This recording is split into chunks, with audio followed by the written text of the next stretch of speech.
July 5th, 2012, Star City, West Virginia. It was a warm summer night. 16-year-old Skylar Neese kissed her parents goodnight, walked into her bedroom, then quietly slid open her window and disappeared into the dark. She thought she was just sneaking out for a night with her best friends, but by morning, she was gone forever. Skylar was a straight-A student, smart, funny, a little shy, but fiercely loyal to her two closest friends, Shoaf and Shelia Eddy. They were inseparable, the kind of girls who giggled over boy bands, made inside jokes, and swore they'd be best friends forever.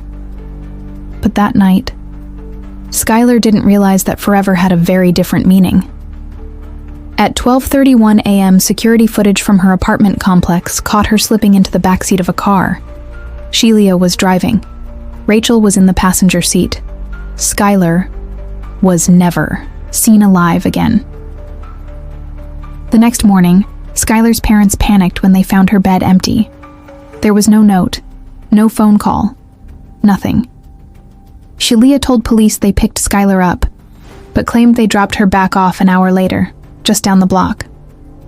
It wasn't true, and deep down, Skylar's parents knew something was horribly wrong.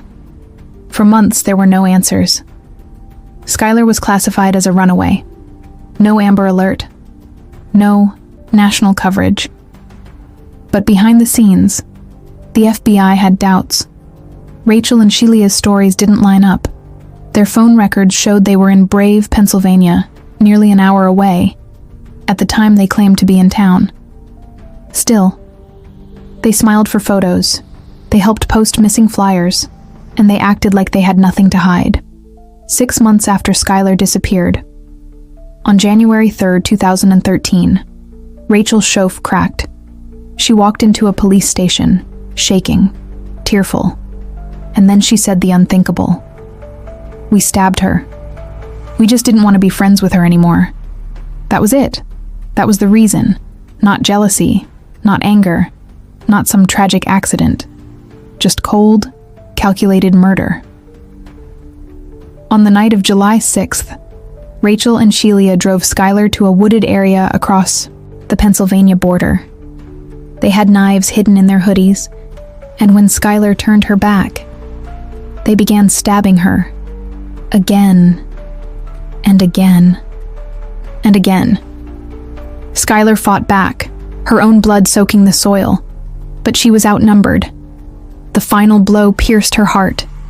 They covered her body with rocks, branches, and left her in the woods like trash.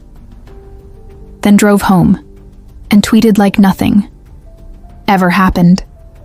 Skylar's parents spent months searching, hoping, pleading, while her killers sat in classrooms, laughing. In 2013, both girls were arrested. Rachel Shoaf pled guilty to second-degree murder.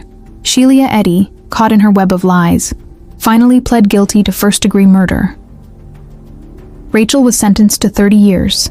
She's eligible for parole in 2028, but her first request in 2023 was denied. Shelia was sentenced to life with mercy.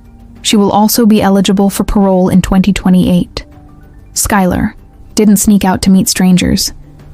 She climbed into the car with two girls she trusted the most. They hugged her, they laughed with her, and then they murdered her. Just because they didn't like her anymore. There was no fight, no second thoughts, just evil in a teenage disguise. Skylar's final words were screams, heard only by the trees and the stars above Brave, Pennsylvania. She never made it home.